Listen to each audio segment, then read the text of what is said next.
온라인으로 예배드리시는 여러분, 함께 있는 마음으로 주님 안에서 성령의 인도하심을 따라 복된 예배가 되시기를 바랍니다. 우리 다 같이 광복감사주일 예배 23장 찬송하면서 함께 시작하도록 하겠습니다. 찬송가 23장입니다.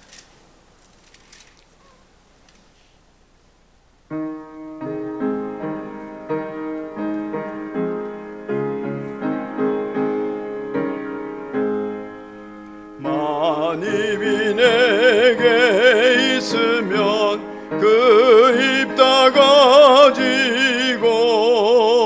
내 구주 주시는 정을 늘 찬송하겠네.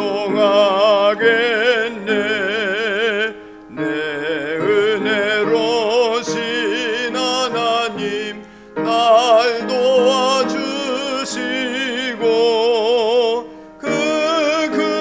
영광 널리 펴 알게 하소서.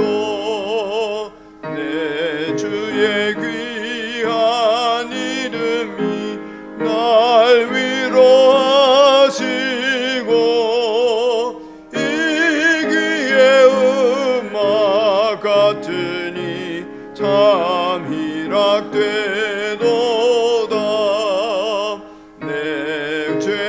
권세 깨뜨려 그 결박 푸시고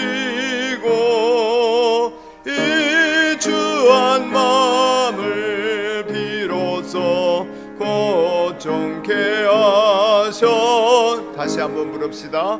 만입이 내게 있으면 그 입 다 가지고 내 구주 주시는 정을 늘 찬송하겠네.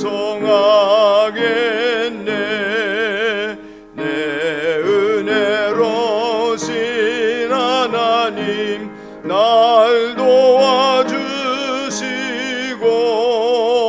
그 크신 능광 널리 펴 알게 하소서.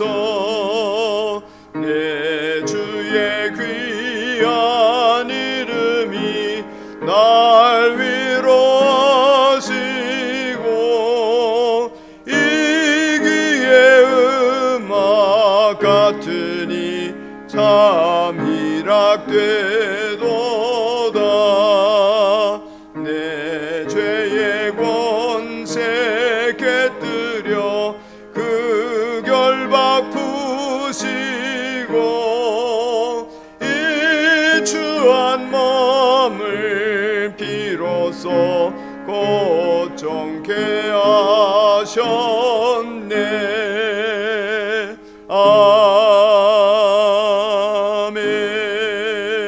아멘. 주 우리의 하나님, 우리를 구원하여 주십시오. 여러 나라에 흩어진 우리를 모아 주십시오. 주님의 거룩한 이름에 감사하며 주님을 찬양하며 주님께 영광을 돌리게 해 주십시오. 주 이스라엘의 하나님, 영원토록 찬양을 받아 주십시오. 온 백성은 아멘하고 응답하여라. 할렐루야. 아멘. 아멘. 우리의 힘과 능력이 되시는 하나님 아버지, 영적인 이스라엘의 아버지 하나님, 이 나라를 사랑해 주시고 이 백성을 긍휼히 여기셔서 일제 강점기 수치에서 벗어나게 해 주셔서 오늘 광복 70주년을 기념하여 예배드리게 하시니 감사합니다. 바벨론에서 포로에서 돌아온 이스라엘 백성들이 성전을 건축하고 예루살렘 성벽을 쌓으며 나라를 영적으로 재건하였던 것과 같이 우리도 하나님을 바르게 섬기며 정치, 외교, 경제, 국방, 교육, 문화 모든 영역에서 하나님의 뜻에 합당하도록 바로 세워 공의롭고 복된 나라를 이루어갈 수 있도록 축복하옵소서. 예수님의 이름으로 기원하오며 이제 다 함께 주님께서 가르치신 기도를 드리오니 하늘에 계신 우리 아버지, 아버지의 이름을 거룩하게 하시며 아버지의 나라가 오게 하시며 아버지의 뜻이 하늘에서와 같이 땅에서도 이루어지게 하소서. 오늘 우리에게 용할 양식을 주시고 우리가 우리에게 잘못한 사람을 용서하여 준 것 같이 우리 죄를 용서하여 주시고 우리를 시험에 빠지지 않게 하시고 악에서 구하소서. 나라와 권능과 영광이 아버지의 것입니다. 아멘.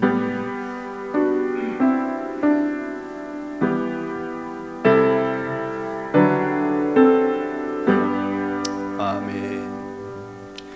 다 함께 주보 안쪽에 산돌 소식을 보시면서 성도의 교제를 나누겠습니다. 오늘은 광복 감사 주일입니다. 하나님께서 우리나라에 광복을 주신 지 76주년이 되었습니다.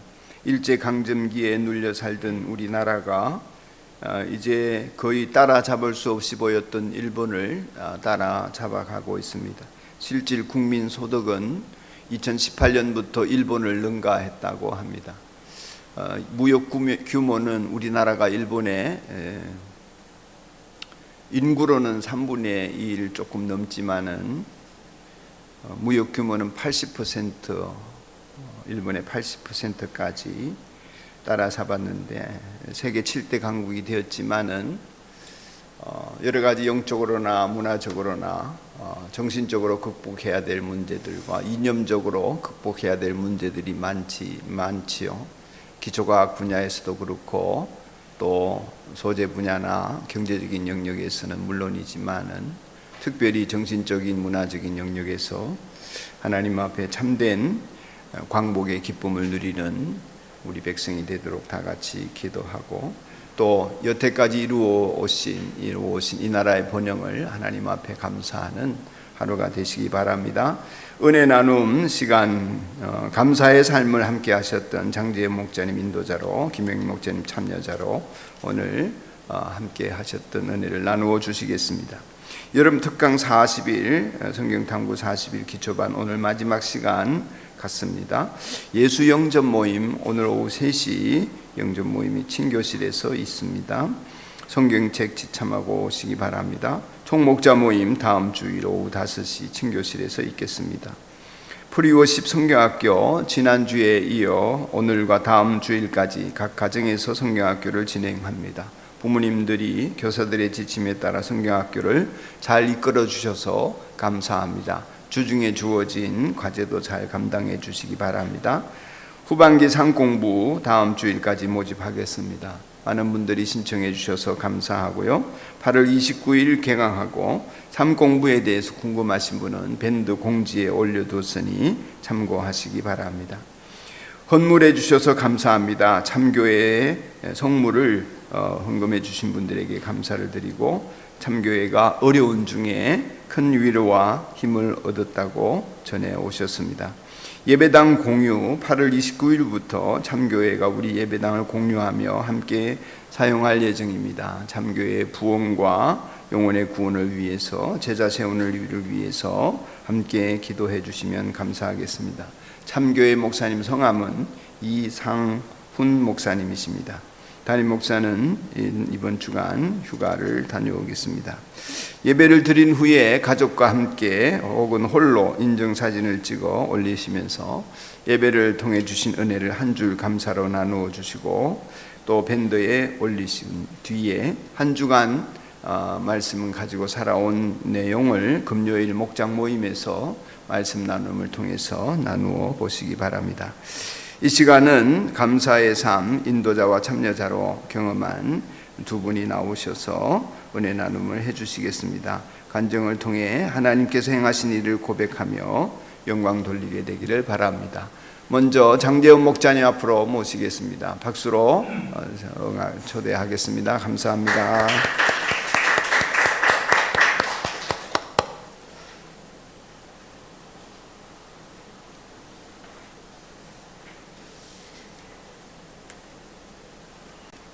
네, 안녕하세요. 시온 연합 목장을 섬기고 있는 장재원 목자입니다. 3개월 전에 아내가 김용민 목자님과의 행복의 길을 해보면 어떻겠냐고 제안했을 때 참 뜬금없다라는 생각을 먼저 했었던 것 같습니다. 서재원, 서석준, 그리고 김용민 목자님, 이 가정의 3대와 행복의 길을 모두 하란 말인가 라는 생각에 이상한 웃음도 났습니다. 그런데 아내의 이 말이 계속 마음에 남았고 뭔가 하나님께서 하실 일이 있는 건 아닐까라는 생각도 들기 시작하다가 결국 감사의 삶을 하면 어떨까라는 생각을 하게 되었습니다. 목자님의 늦은 생신 축하를 핑계로 만난 자리에서 목자님께 감사 편지를 읽어드리고 감사의 삶을 제안하면서 저와 목자님의 감사의 삶이 시작되게 되었습니다. 감사의 삶은 행복의 길과는 다르게 마음을 깊이 다루는 것도 아니고 그냥 감사에 대한 유익만 쭉 11주 동안 얘기하는 것이기 때문에 과연 이 과정이 목자님께 도움이 될까라는 마음에 감사의 삶을 준비하며 내가 어떤 도움이 되어드리면 좋을까라는 생각을 많이 했습니다. 그렇게 생각하다 보니 두 가지의 기도 제목이 떠올랐습니다. 첫 번째는 제가 청년 청소년들과 행복의 길을 하면서 목표로 했듯이 세대는 다르지만 목자님의 마음을 들어드릴 수 있는 친구가 되어보자라는 것이었습니다. 두 번째는 목자님께서 목련님과 더 행복하고 즐겁게 지내실 수 있도록 도와드리고 싶다였습니다. 이 두 가지의 기도 제목에 어떻게 응답하여 주셨는지를 나누고 싶습니다. 목자님과의 감사의 삶은 목자님의 일주일의 삶을 나누는 것으로 시작되었습니다. 그렇지만 목자님의 일주일은 매번 비슷했기 때문에 시간이 지날수록 일주일의 삶이 아니라 목자님께서 지나오신 지금까지의 일평생의 삶을 듣게 되었습니다. 첫 과를 시작하기 전에 그 유명한 여순 반란 사건과 목자님의 부모님 그리고 성장 과정 등을 듣게 되었고 과가 거듭되면서 학창시절, 청년시절, 결혼 과정과 이후 자녀들을 양육하는 과정 등을 매 과마다 들을 수 있었습니다. 그런데 나눔이 거듭될수록 목자님의 삶 속에서 방향은 많이 다르지만 돌아가신 저희 아버지의 삶이 투영되는 것을 느낄 수 있었습니다. 팔과 용서하기를 나누며 목자님과 제가 마음에 묻어두고 있는 용서할 대상이 없다는 것에 감사를 하는 시간이 있었습니다. 그러다가 문득 그러면 용서를 구하고 싶은 대상은 누구냐? 라고 여쭙고 싶어졌고 그 대상이 누구인지를 서로 확인하다가 깜짝 놀랐습니다. 목자님과 제가 용서를 구하고 싶은 공통 대상은 바로 아버지였습니다. 목자님의 사연은 인도자의 규정상 나눌 수 없지만 저의 경우는 아버지가 살아계셨을 때 한 번도 아버지에게 감사하다는 말씀을 드리지 못했다는 것이 가슴에 남았기 때문입니다. 아버지의 삶의 무게를 느끼지 못하고 그저 무섭고 가끔은 괴팍하다고만 생각하며 아버지를 멀리했다는 것이 목자님과의 나눔 가운데 확연히 떠오르게 되었습니다. 지금처럼 감사 나눔을 시작했었다면 아버지 생전에 감사 편지를 써드렸을 텐데 이제는 백감사도 쓸 수 있는데 막상 이곳에서는 읽어드릴 수 없음에 안타까운 마음이 들었습니다. 또한 목자님을 마주하면 마주할수록 우리 아버지도 목자님처럼 노년에 누군가와 대화를 하고 싶어 하셨을 텐데 그 말을 내가 들어주지 못했구나 하는 죄스러움도 들었습니다. 그렇게 저와 목자님은 아버지를 통한 동질의식을 느끼며 친구가 되어갔습니다. 감사의 삶 세 번째 시간은 소통을 위한 대화였습니다. 목자님께서는 목련님의 말을 경청하고 수용하며 반응하는 것이 아주 부족하다고 하시며 앞으로 남은 시간 동안 바꿔보고 싶다고 하셨습니다. 저는 응원하며 격려하여 드렸고 이번 감사의 삶의 목표를 목련님과의 행복한 관계를 만들어가는 것으로 해보자고 말씀을 드렸습니다. 그 다음 주에 다시 과정을 시작하려고 하는데 목자님께서 앞으로 목련님께 말을 어떻게 하겠다고 하는 다짐을 교재의 내용을 활용하여 A4 용지에 적어서 모니터 옆에 붙여두고 매일매일 보면서 지키려고 노력했다고 말씀해 주셨습니다. 비록 그 내용을 하나 더 출력해서 목련님 책상 앞에도 붙여놓았다고 하셔서 살짝 아쉬웠지만 그 마음은 숨기고 목자님을 마음껏 격려하고 칭찬해 드렸습니다. 목자님의 소통을 위한 결단과 실천의 노력으로 목자님과 목련님은 주차가 지날수록 평안해 보이시고 사이가 좋아지시는 것 같았습니다. 목련님도 요즘 목자가 많이 바뀐 것 같다고 화도 잘 안 내고 가끔 애정 표현도 하신다며 목자님의 변화와 유익에 대한 간증을 수시로 하셨습니다. 감사의 삶의 모토도 행복의 길과 마찬가지로 나의 변화, 당신의 행복입니다. 그런데 저는 목자님과의 감사의 삶을 하면서는 목자님의 변화, 나의 행복을 느꼈습니다. 감사의 삶 시간을 늘 소중하게 생각하셔서 집안 청소까지 깔끔하게 하여 저를 맞아주시고 시간이 끝나면 매번 1층 주차장까지 내려오셔서 제 차가 나갈 때까지 바라보며 인사해 주시는 모습, 인도자의 말 하나하나를 집중하고 경청하시면서 실천점을 찾으려고 애쓰시고 또 한 주일을 그대로 살려고 노력하시는 그 모습 하나하나가 저에게는 큰 기쁨이었습니다. 마지막 시간에 저에게 십감사 편지를 적으셨다고 하시더니 그런데 그 중에 장 목자님에게 감사한 것은 딱 한 가지고 나머지 9개는 전부 다 감사의 삶을 통한 자신의 깨달음과 변화에 대한 감사라고 하시며 미안하다고 웃으시는데 그 웃음 속에서 인도자로서 정말로 큰 행복을 느꼈습니다. 긴 시간 마음을 나누어 주신 김용민 목자님과 또 매번 차와 과일을 챙겨주시고 나눔을 큰 소리로 못할까봐 일부러 산책 가시거나 딸 집에 가는 센스를 보여주신 장세정 목녀님께 감사를 드립니다. 마지막으로 목자님의 마음과 노력을 보시고 목자님에게 변화의 시간을 허락해 주신 주님께 영광을 올려드립니다. 하늘 복 많이 받으세요.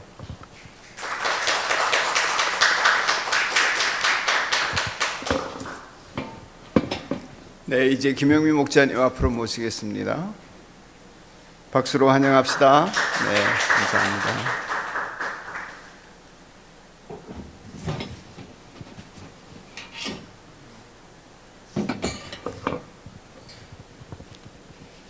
네, 저는 사바목장 김용민입니다. 감사의 삶이 나에게 무엇을 남겨줄까? 장지호 목사님의 제의를 받고 망설임 없이 승낙했지만 토요일 오후 2시 약속을 하고 나서 궁금증은 끊이지 않았습니다. 과연 내가 대화에 응하여 끝까지 학습과 수행을 할 수 있을까? 그리고 감사의 삶에 의해 삶의 변화는 있을까? 내 고집으로 살아온 80년의 생활에 얼마만큼 긍정적인 변화가 있을까? 가장 커다란 걱정은 노인으로 소수의 친구들과 대면화 외에는 타인과의 대화가 거의 없었고 더구나 코로나로 인해서 타인과의 대면 없이 생활한 지 오랜 시간이 흘렀기에 나의 대면 학습 태도에는 문제가 없을까? 그리고 또 내용을 수용하고 실천할 수 있을까? 주고받는 모든 대화는 원활하게 할 수 있을까 하는 궁금함에 그 속에서 시작했습니다. 인생에서 사람을 파괴하는 것, 그 고집스러운 자존심을 무너뜨리기가 그렇게 어려웠던 나임을 알고 있었기에 이를 부셔보자는 모험심과 젊은이와의 대화에서 기대와 호기심, 새로움에 감사하면서 흥미로운 감사의 삶을 인생 수업에 임했습니다. 그래서 11주간에 얻어진 것들은 다음과 같습니다. 소통의 능력 향상과 마음 근육 튼튼히 하기를 통해 극복할 힘이 생겼고 풍성한 삶, 소통 능력 향상을 시킨다는 뜻을 알고 감사의 마음가짐으로 너그럽고 오질며 온화하고 덕스럽게 살아가는 나에게 겸손함을 실천케 할 길을 열어주었기에 감사합니다. 나의 마음과 삶에서 부정적인 요인이 많았는데 그것들을 감사 나눔을 통해 긍정적으로 생각해야겠다는 것과 마음의 쓰레기를 없애는 일이니 이를 마음속에 깊이 새기어 삶의 길을 감사함으로 살아가게 깨우쳐줌에 감사했습니다. 자연스러운 마음으로 다시 돌아가 마음의 호수 하나 가슴에 만들어 놓고 언제나 기도하는 마음으로 근심 없는 시간을 살아가길 바라는 나에게 감사 나눔으로 물방울이 떨어져 도를 뚫듯 끈기 있게 살아갈 의지와 지혜 그리고 그렇게 해야 함을 깨우쳐줌에 감사했습니다. 불행의 책임을 남에게 돌리지 말라. 자만심을 버려라. 똑똑한 척 하지 말라. 당신이 가지고 있는 것에 먼저 감사하라. 마음의 회복이 인생의 회복이다를 느끼게 해주어 잘못인 줄 알면서도 고치지 않으면 그 또한 커다란 잘못임을 떠오르게 해주심에 감사했습니다. 늘어나는 주름살을 인생의 경륜으로 삼고 살아오면서 정표로 고이 접은 감사한 마음, 아름다운 마음으로 큰 기쁨 속에 살아가는가 했는데도 삶의 길은 역시나 구해도 그것이 뜻대로 이루어지지 않음을 깨닫게 하고 어려움이 있을 때 가슴으로 나를 껴안아 가야 할 길, 즉 감사 나눔의 유익을 안내해 주심에 감사했습니다. 가슴을 열어놓고 언제나 만나고픈 그 마음으로 힘든 시간과 대화를 끈질긴 인내와 정성으로 말로 전하고 가슴으로 참뜻을 전하며 새로운 삶의 지표를 알도록 이끌어 주심에 감사했습니다.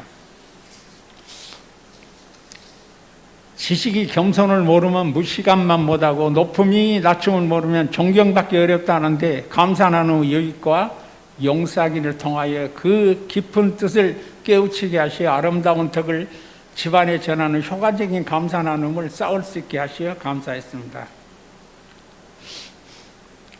이번 11주 동안 대화조차 어려운 82세의 노인을 상대로 정성과 염려를 다해 끝까지 감사의 삶을 길에 안내하시고 함께함으로 마음을 열어 모든 정성을 다해 주신 은혜로 스스로 할 수 있는 길, 즉 그 큰 길 성경 말씀의 감사를 깨우쳐 느끼게 하시고 안내하여 주심에 감사했습니다. 우리 인간들의 욕망은 가운데 가장 큰 욕망은 산처럼 오래 살고 바다처럼 복을 많이 받고자 하면 누구나의 바람이요. 어쩌면 인생의 전부인지도 모릅니다.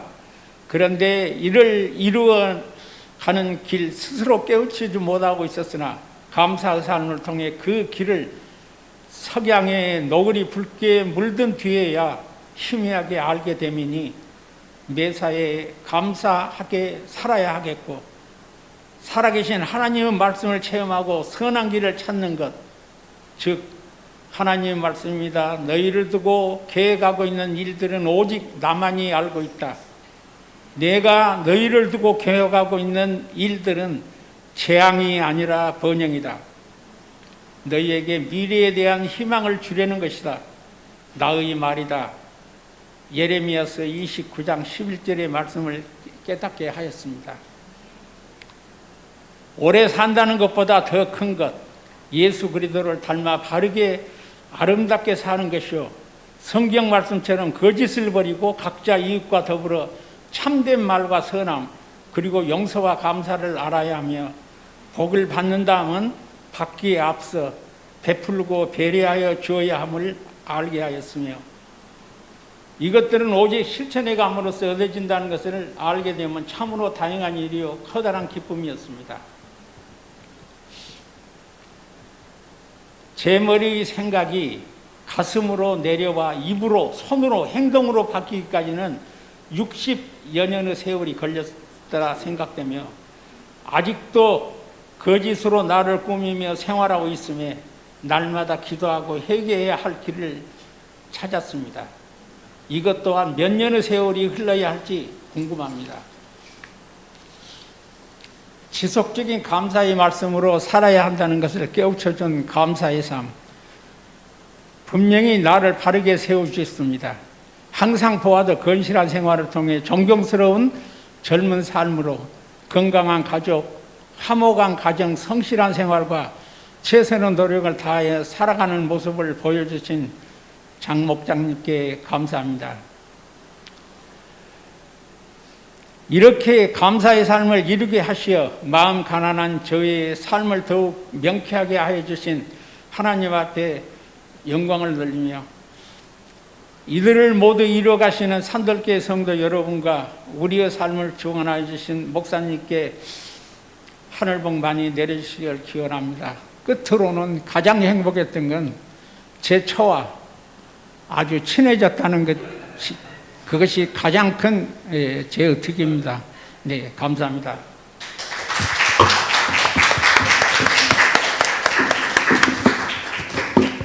감사의 삶을 통해서 삶이 바뀌어지고 또 십자가 아래로 더 가까이 나아가는 두 사람의 삶이 되기를 기도하게 되는 이 아침입니다. 귀한 나눔 감사하고요. 이제 자리에서 일어나시면 오늘 우리에게 주신 하나님 말씀을 봉독하겠습니다. 성경 말씀은 지난주에 이어서 에베소서 4장 25절로 27절의 말씀을 제가 받들어 읽겠습니다. 이 계신 말씀이 오늘 저와 여러분을 향하신 하나님의 음성으로 들려지기를 바랍니다. 에베소서 4장 25절로 27절입니다. 그러므로 여러분은 거짓을 버리고 각각 자기 이웃과 더불어 참된 말을 하십시오. 우리는 서로 한 몸의 지체들입니다. 화를 내더라도 죄를 짓는 데까지 이르지 않도록 하십시오. 해가 지도록 노여움을 품고 있지 마십시오. 악마에게 틈을 주지 마십시오. 아멘. 서로를 축복합시다. 가족들과 함께 예배드린 여러분, 앞뒤 좌우에 있는 분들에게 하늘 복 받으세요. 하늘 복 받으세요. 하늘 복 받으세요. 하늘 복 받으세요. 감사합니다. 이제 우리가 찬양대가 되어서 하나님을 찬양합시다. 380장 나의 생명 되신 주 찬양하면서 준비되신 분들은 봉헌하는 시간도 함께 갖습니다. 이어서 장재현 목자님 오늘 기도 인도하겠습니다. 380장입니다.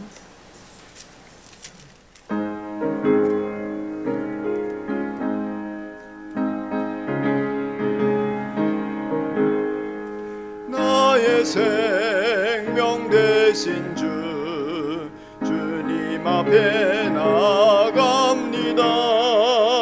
주의 흘린 보혈로 정케하사 받아주소서.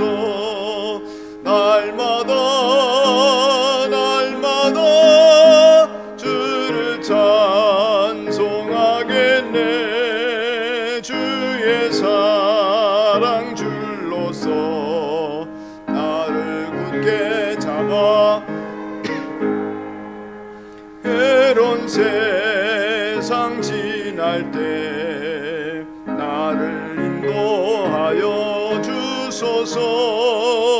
주를 믿고 나가면 나의 길을 잃지 않겠네. 날마다 주를 찬송하겠네. 주의 사랑 줄로서 나를 굳게 잡아 매소서. 세상 살아갈 때에 주를 더욱 사랑합니다. 밝고 빛난 천국에 나의 영혼 들어가겠네. 날마다 주를 찬송하겠네. 주의 사랑 줄로서 나를 굳게 날마다 주를 찬송하게. 날마다 주를 찬송하겠네. 주의 사랑 줄로서 나를 굳게 잡아 매소서.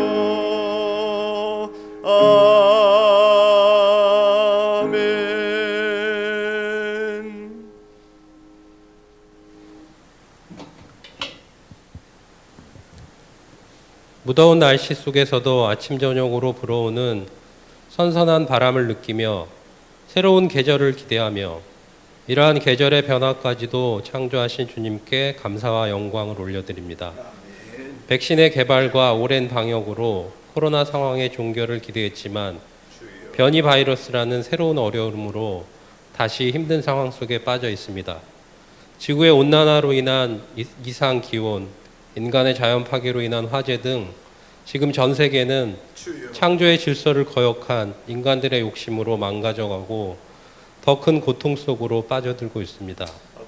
주님, 우리를 불쌍히 여기시어 회개하며 돌아설 수 있는 마음을 주시고 다시 주님 안에서 평안을 찾을 수 있도록 우리를 인도하여 주시옵소서. 이 시간 산돌교회 어르신들과 크고 작은 병으로 고통받고 있는 지체들을 위하여 기도합니다. 어르신들의 건강을 지켜주시고 고통받는 이들의 통증을 줄어들게 하여 주시고 몸은 비록 쇠약해지고 고통 속에 있지만 마음만은 주님을 바라보며 매일매일 새로워지고 주님과 동행하는 평안함으로 하루하루를 살아갈 수 있도록 붙들어 주시고 힘을 주시옵소서. 산돌교회의 재정을 축복하여 주심에 크나큰 감사를 드립니다. 이렇게 어려운 상황에도 헌신과 봉헌을 멈추지 않는 산돌교회 지체들에게 하늘나라의 큰 상급을 허락하여 주시길 원합니다. 우리 산돌교회가 우리에게 주신 재정의 축복에만 만족하지 않고 힘들고 어려운 다른 주님의 공동체를 돕는 일에도 함께 할 수 있는 마음과 여건을 주셔서 감사드립니다. 주님께서 우리를 통하여 일하고 계심이 드러날 수 있도록 우리 산돌교회를 사용하여 주시옵소서. 오늘도 크고 작은 물질을 봉헌하는 많은 지체들이 있습니다. 이들의 섬김의 손길 가운데 주님의 사랑을 부어주셔서 마음이 평안해지고 어려움이 해결되는 은혜를 경험할 수 있게 하여 주시옵소서. 오늘 말씀을 전하실 담임 목사님에게 성령의 능력을 더하여 주셔서 선포되는 주님의 말씀으로 우리가 한 주간을 지켜내며 살아갈 수 있도록 인도하여 주시옵소서. 이 모든 말씀 우리를 사랑하시는 우리 주 예수 그리스도의 이름으로 기도드립니다.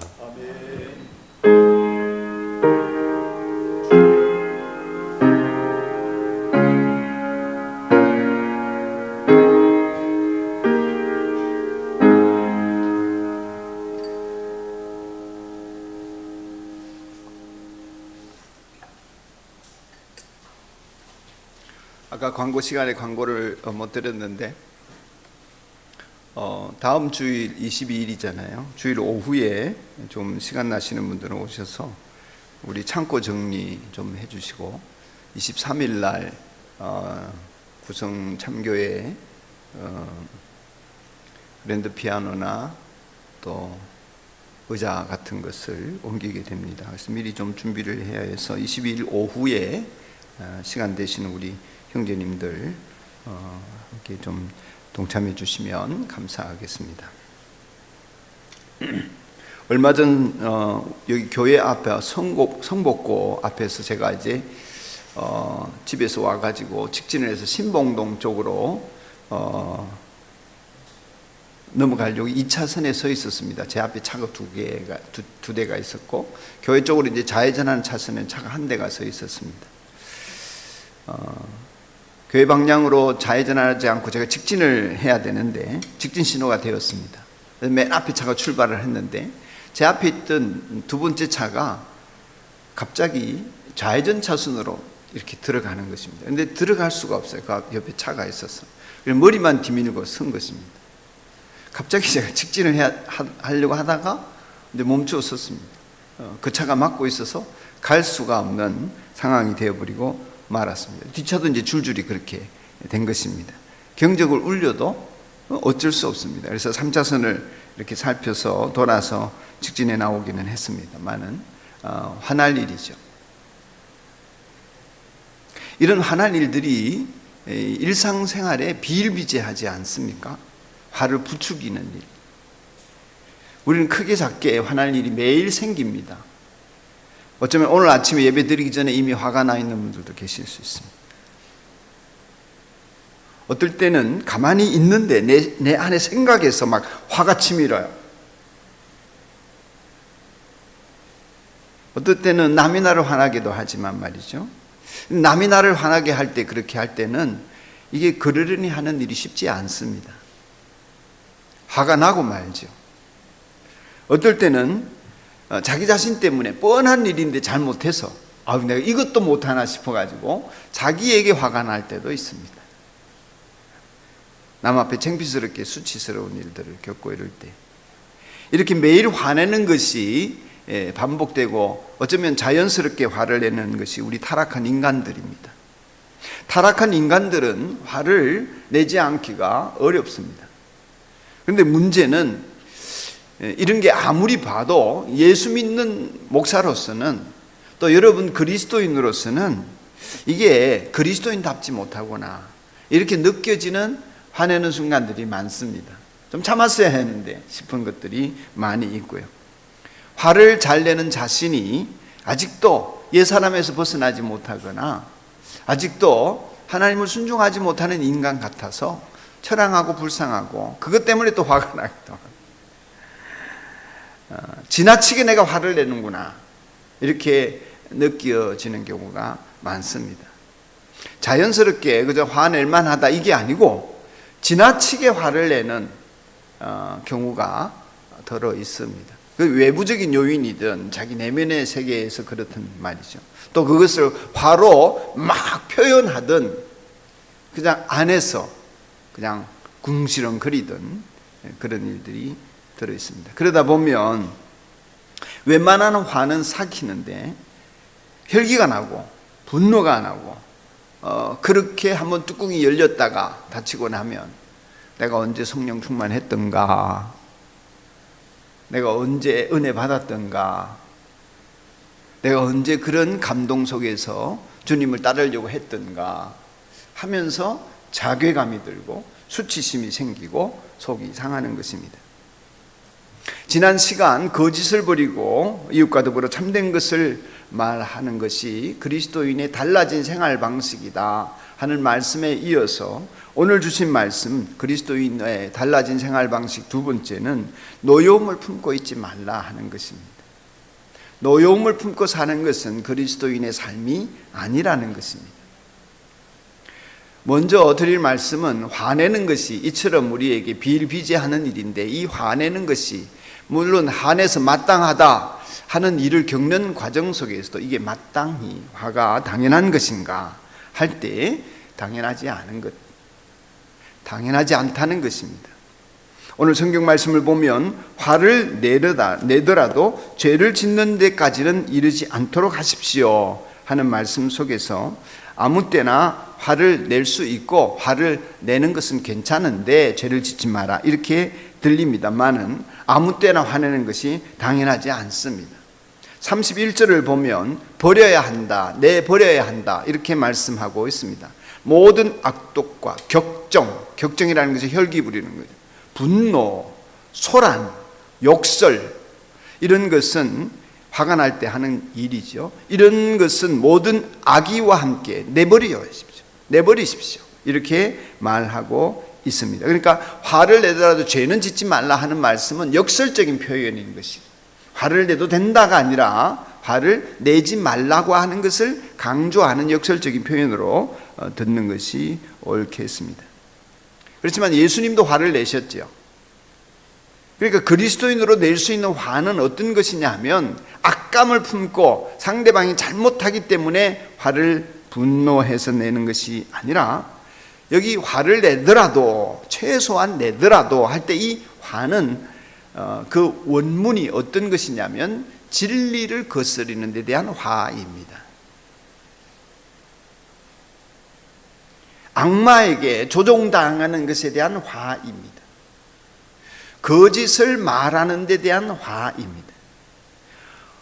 오르기제스테, 올가 이런 데서 온 이 표현은 하나님의 진리를 거스르는 것을 보며 화를 내는 것입니다. 예수님께서 그런 화를 내셨습니다. 외식하는 자들아 화 있을진저 하면서 서기관과 바리새인들의 거짓 신앙에 대해서 화를 내셨지요. 독사의 자식들아 뭐 이러면서 화를 내셨습니다. 여러분 오늘날 이 표현으로 빌자면 굉장한 욕이에요. 예수님이 하신 욕이 식빵보다 몇천 배 더 강한 욕입니다. 하나님은 우리 안에서 그 의로운 분노를 심어주셨습니다. 타락한 인간은 안 되지만 구원받은 그리스도인들에게는 하나님을 거역하는 죄에 대한 분노를 심어주셨습니다. 그래서 마귀를 보면 분하게 여기며 싸워야 하는 동기가 생기는 것입니다. 안 믿는 사람들을 마음대로 휘두르고 죄짓게 만드는 악에 대해서 그리스도인들은 분노하게 되어져 있습니다. 예수님이 분노하신 것처럼 말입니다. 타락한 인간은 이게 안 됩니다. 그러나 우리 그리스도인들에게는 하나님을 거역하는 죄에 대하여서, 세상에 대하여서, 악마적인 것에 대해서 분노할 수 있는 능력을 주셨습니다. 죄를 보고 분노하고 화를 내라는 것입니다. 죄를 짓는 자식에 대해서, 하나님을 거역하는 사람에 대해서, 하나님을 불순종하는 이 세상에 대해서 화를 낼 수 있어야 합니다. 그러기를 축복합니다. 얼마 전에 아침에 아내가 선한 능력으로라는 찬양을 여러분들도 아시죠? 새해를 앞두고 감옥에 계시던 보네포 목사님이 지으신 노래죠. 그 노래를 듣는데 제가 펑펑 울었습니다. 아내가 틀어놓은 찬양을 듣다가. 왜냐하면 왜 그렇게 우냐고 할 때에 은혜 받아서 우냐고 아내가 물어봤는데, 그게 아니라 그 차가운 나치 치하의 감옥에서 의로운 분노 속에 히틀러와 그 세력들을 해치지 못하고 제거하지 못하고 쓸쓸하게 감옥에서 죽어갔던, 그럼에도 불구하고 하나님의 선한 능력으로 우리는 함께 있습니다. 감옥 밖에 있는 동지들에게 메시지를 보낸 그 목사님의 마음이 느껴져서, 그 외로움과 그 처절함이 느껴져서 한참을 그 감정에서 벗어나지 못한 적이 있습니다. 오르기에스테, 악에 대한 수치를 느끼고 의분하며 그렇게 살아가는 것이 그리스도인의 달라진 생활 방식입니다. 그러기를 축복합니다. 이것과 달리, 악에 대해 수치를 느끼는 것과 달리 정말 버려야 할 분노가 있습니다. 그것은 나를 보호하기 위해 거짓말을 하며 화를 내고, 핑계를 대며 화를 내는, 나를 알아주지 않고 나를 공격한다고 여겨서 나쁜 사람들에게 갚아주려고, 나에게 잘못한 사람에게 그 잘못한 원수를 갚아주려고 분노하는 것, 혈기를 부리는 것, 욕을 하는 것, 이것은 완전히 버리라고 하셨습니다. 31절을 다시 한번 읽어 보십시다. 시작. 모든 악독과 격정과 분노와 소란과 욕설은 모든 악의와 함께 내버리십시오. 내버리십시오. 내버리십시오. 이게 뭐냐면 쓰레기통에 버리라는 거예요. 쓰레기통에 버리라는 거예요.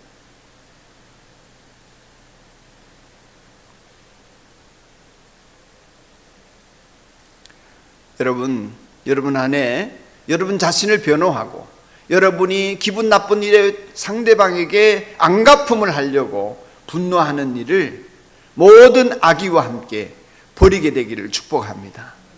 버려라 하는 것이죠.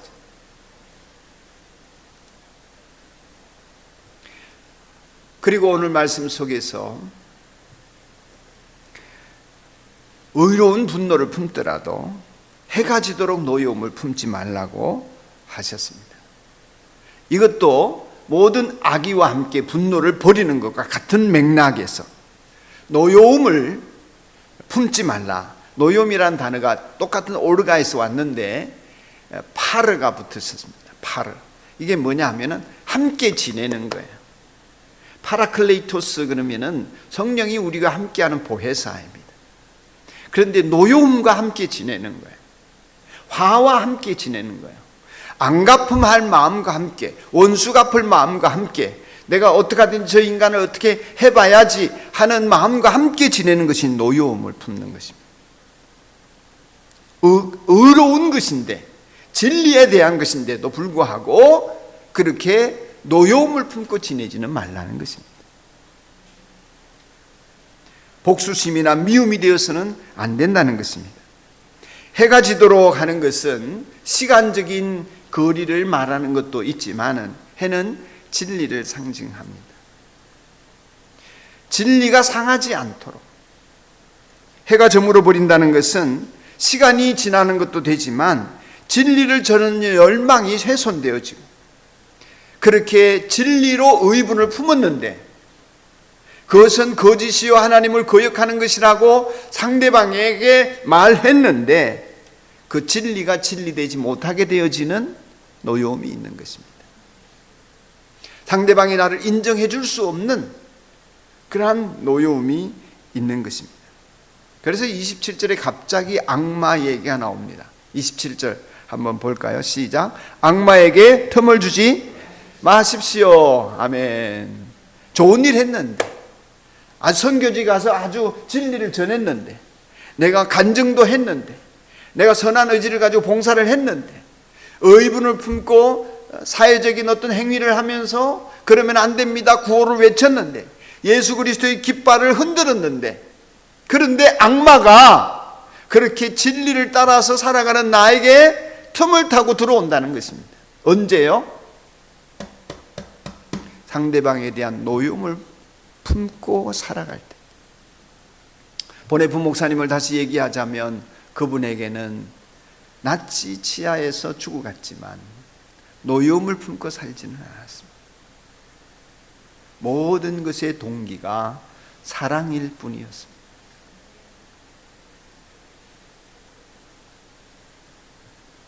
그러니까 우리 그리스도인들은 의분이라 할지라도 그것이 노여움으로, 죄로 이어져서 악마가 틈타게 해서는 안 된다.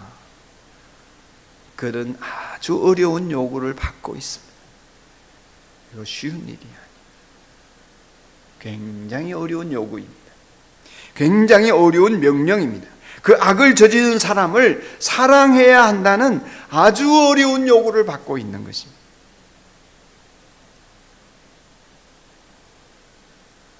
그래서 죄를 짓지 않도록 하라. 죄를 짓지 않도록 되어지기를 원하는데, 여기서 죄를 짓지 않도록 하는 것은 진리를 전하는 편에서 죄를 짓는 것입니다. 하마르티아라고 하는 것은 진리를 가지고 있는 사람, 예수님을 가지고 있는 사람 쪽에서 화살을 쏘았어요. 근데 화살이 빗나가 버리는 거예요. 관역을 어긋나는 거예요. 화살이라고 하는 것을 쏘는 것은 진리를 가지고 살아가는 것을 말해요. 근데 화살이 빗나가, 진리가 빗나가는 거예요. 그것이 죄입니다. 그것이 오늘 성경이 말하는 죄예요. 하나님을 모르는 사람이, 불신자가 도덕적으로 육신적으로 죄를 짓는 것과 다른 말이에요. 진리를 산다고 하는데, 예수님을 믿는다고 하는데 자꾸 관역에서 벗어나는 거예요. 진리를 전하는 쪽에서 짓는 죄, 그것에 이르지 않도록 하십시오. 다시 말씀드리지만 굉장히 어려운 요구입니다. 깊이 천착해서 자기를 살펴보지 않으면 안 되는 일입니다. 그래서 기독교 제국주의가 나온 거예요. 메카시즘이 나오는 것입니다.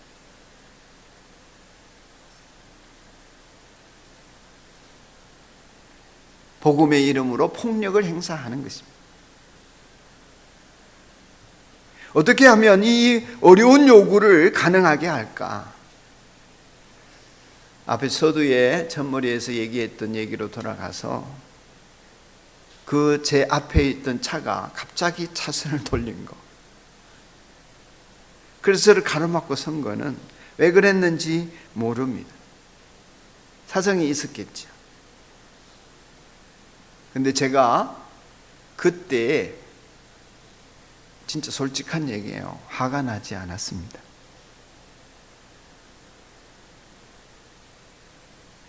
사정이 있겠지. 그런 성령님의 마음을 주셨습니다. 너그러운 마음이 들은 거죠. 너희 관용을 모든 사람에게 알게 하라. 내 인격이 좋아서가 아닙니다. 저는 평소 같았으면 분명히 화를 내었을 것입니다. 그러니 억지로 될 일은 아닙니다. 노력해서 될 일도 아닙니다. 내가 좋은 사람이기 때문에 할 수 있는 일도 한계가 있습니다. 오로지 성령 충만하면 될 일입니다. 성령의 인도를 받는 것이 답입니다. 내 안에 계신 한 예수 그리스도와 동행하고 하나님의 영과 함께 하는 것이 답이란 말입니다. 항상 목장 식구를 향해서나 가족들을 향해서 야, 왜 상공부 안 해? 여보세요? 한 과목이라도 들으래잖아. 의로운 분노는 있어야 합니다. 그러나 권면을 넘어서는 안 되죠. 사랑으로 해야 한다는 것입니다. 왜 들어야 하는지, 왜 안 들으려고 하는지, 그 안에 있는 욕망은 무엇이고, 이기심은 무엇이고, 불순종은 무엇이고, 자기 애는 어떤 것이고, 자기 지식으로 살아가려고 하는 것이 어떤 것인지 보고 불쌍히 여겨야 한다는 것입니다.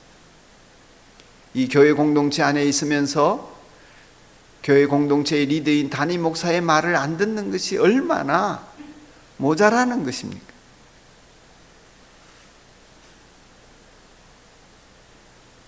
저는 그렇게 생각하는데 여러분은 어떠실지. 여기 리더인 목사에게 순종 못하면서 어디에서 누구에게 순종할 수 있겠습니까? 마음에 있는 생각이 어떤지를 보아야 하는 것입니다. 그러나 화를 낼 필요는 없고 내어서도 안 되는 것이죠. 왜냐하면 우리가 전에 있던 자리가 그 자리였습니다. 우리가 전에 예수님 믿기 전에 죄와 불순종으로 허물과 죄로 죽었던 우리였습니다. 멸망의 길에 있었습니다. 내가 1만 달란트 빚진 자였습니다.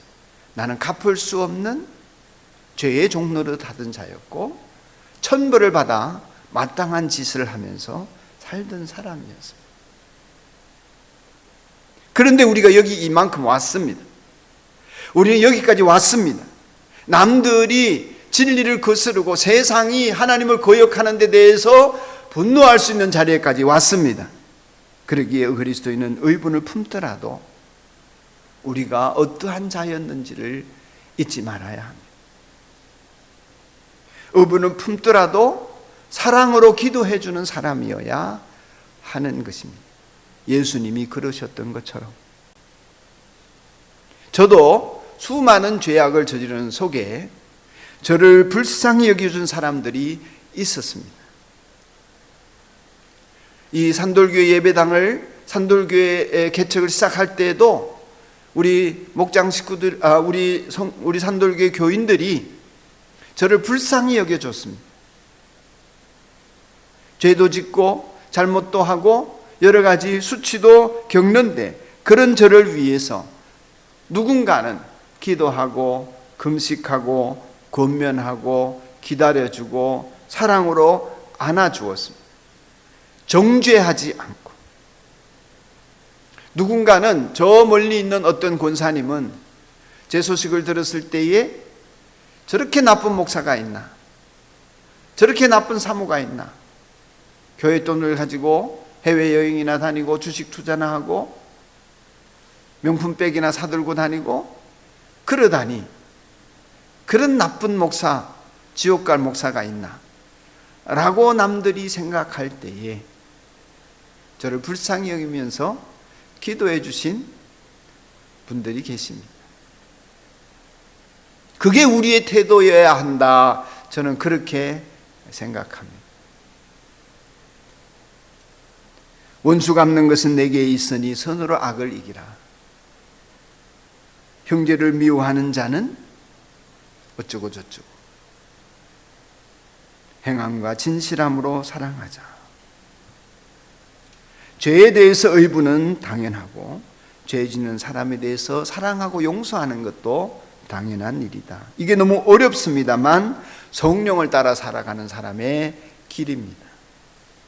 혈기, 악함, 복수심, 안갚음, 격정 안 됩니다. 그거는 인간이라면 안 됩니다. 인간답게 살려면 그렇게 살아서는 안 되는 것입니다. 그런 것들은 자기에 대한 테러입니다. 자기가 화를 내고 남에 대해서 격정을 부리고 혈기를 부리고 소란하고 욕하고 악독하게 말하고, 이거는 그 사람에게 테러를 하는 것이 아니라 자기에게 테러를 하는 것입니다. 자기 자신도 엄청난 스트레스를 받습니다. 왜냐하면 그 대부분의 욕은 자기 귀에 들리기 때문입니다. 자기 영혼에게 들리기 때문입니다. 그 분노가 자기에게 쏟아지기 때문입니다. 남에게만 가는 것이 아닙니다. 그러므로 악마에게 틈을 주지 마십시오. 어떤 모습을 이루든지 그런 분노, 그런 격정, 그런 소란, 그런 욕설은 자기에게 부메랑이 되어서 돌아와 자기를 해치게 됩니다. 병으로 나타나든 관계 파괴로 나타나든 인격의 손상으로 나타나든 해치게 됩니다. 그러므로 성경은 그리스도인의 달라진 생활 방식 두 번째로 우리의 유익을 위해서 노여움을 품지 말라 하시는 것입니다. 여러분, 이 일은 성령이 아니고서는 할 수 없습니다. 성령을 쫓지 않고서는 감당할 수 없는 일입니다. 매일 성령 충만하시기를 축복하고 목장 식구들끼리 이걸 기도하면서 연습해야 합니다. 목자님은 주님이 주시는 권위로 이걸 살피고 잘 인도해야 합니다. 왜 그런지 물어봐야 합니다. 다르게 살 수 없는지 물어봐야 합니다. 이끌어줘야 합니다. 사실 오늘 본문 26절의 말씀은 바울 사도 자신의 말이 아닙니다. 시편 4편 4절의 말씀을 인용한 것입니다. 시간이 좀 갔지만 시편 4편 4절을 한번 볼까요?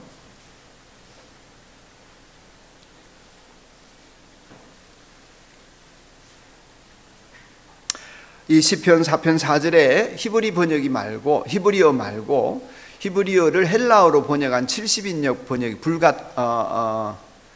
70인역이라는 번역이 있습니다. 그 번역에 헬라어 번역을 그대로 인용한 것입니다. 시편 4편 4절 같이 한번 읽읍시다. 시작.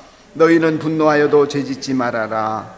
잠자리에 누워 마음 깊이 반성하면서 눈물을 흘려라. 아멘. 아마 어떤 성경은 여러분 난하주에 시편 4편 4절 이렇게 나와 있을 것입니다.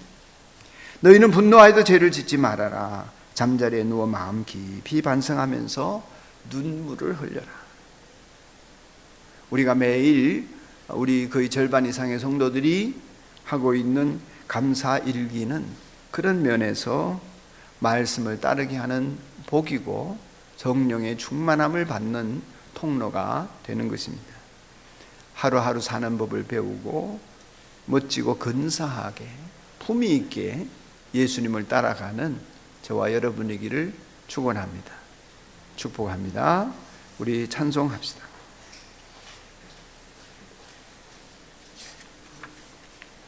함께 부르실 찬송은 449장 예수 따라가며.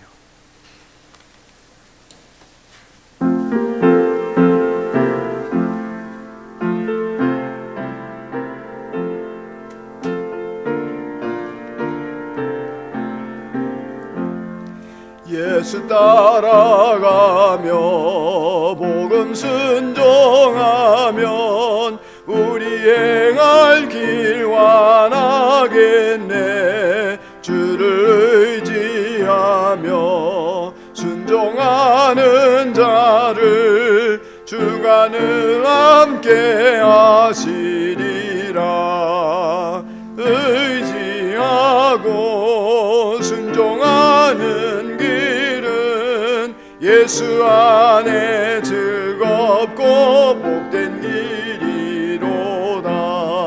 해를 당하거나 우리 고생할 때 주가 위로해 주시겠네. 주를 의지하며 순종하는 자를 주가 위해 주시리라.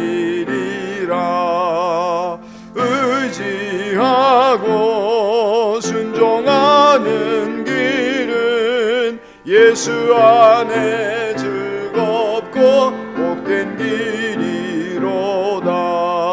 남의 짐을 지고 슬픔 위로하면 주가 상급을 주시겠네.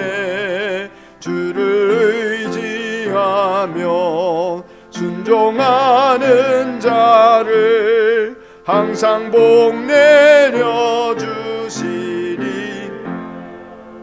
의지하고 순종하는 길은 예수 안에 즐겁고 복된 길이로다. 우리 받은 것을 주께 다 드리면 우리 기쁨이 넘치겠네. 주를 의지하며 순종하는 자를 은혜 풍성케 하시리라. 의지하고 순종하는 길은 예수 안에 즐겁고 복된 길이로다. 주를 힘입어서 말씀 잘 배우고 주를 모시고 살아가세. 주를 의지하며 항상 순종하면 주가 사랑해 주시리라. 의지하고 순종하는 길은 예수 안에 즐겁고 복된 길이로다.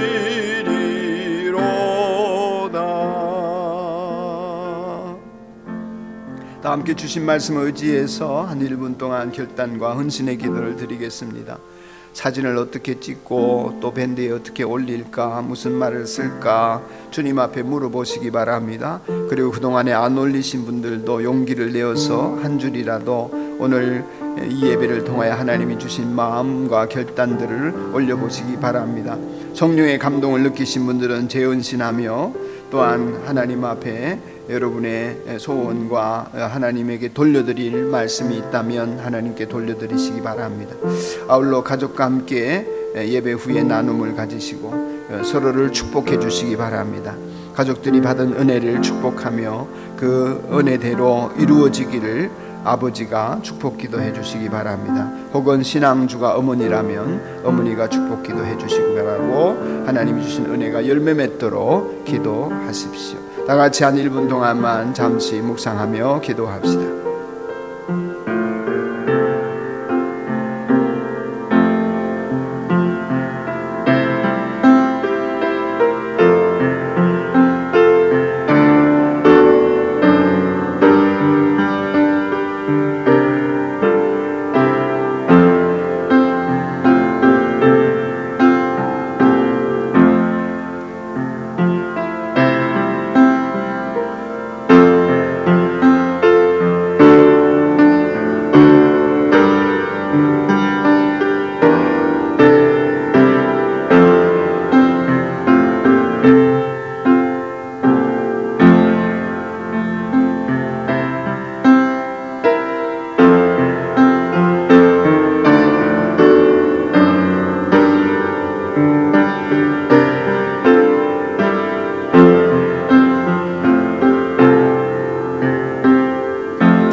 하나님 아버지, 우리가 겉으로 화를 내든 속으로 분노하든 어떤 종류의 화도 노여움으로 품어지지 않게 하시고 성령의 인도하심을 따라 하나님이 주시는 너그러운 마음으로 예수님의 마음으로 충만하여 매일을 살아갈 수 있는 하루하루 사는 법을 배우는 우리가 되도록 복 주시옵소서.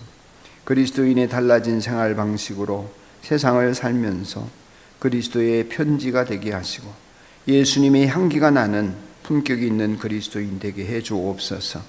우리는 죄의 썩은 냄새밖에 나지 않는 사람들입니다.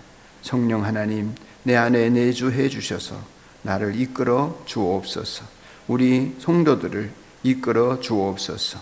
매일 성령님과 동행하며 보혜사 성령님의 인도하심을 간절히 갈망하는 하나님의 백성 되게 해주시기를 예수님 이름으로 기도드립니다. 아멘. 사랑하는 형제 자매 여러분, 이제 평안한 마음으로 세상을 향하여 주님과 함께 나아가십시오. 선한 일에 용기를 가지시며 악을 악으로 갚지 마십시오. 항상 연약한 자를 도우시며 병든 자를 찾아보시며 곤란을 당하는 이웃을 위로하십시오. 모든 사람을 존경하시며 주님께 봉사하고 주님을 사랑하십시오. 모든 일을 믿음과 사랑으로 행하시며 어떤 일에도 소망을 포기하지 마십시오. 원수 갚는 것은 하나님께 있으니 내가 안갚음하려고 나에게 잘못하는 사람에게조차 안갚음할 마음을 버리십시오. 거룩하신 성령께 순종하여 기쁨과 감사의 생활을 해나가시면 우리 하나님 아버지는 여러분을 항상 승리하도록 도와주실 것입니다. 이제는 우리 주 예수 그리스도의 은혜와 하나님의 크신 사랑과 성령의 교통하심이 예배를 드린 모든 식구들 머리 위에 지금으로부터 영원까지 함께 있을지어다. 아멘.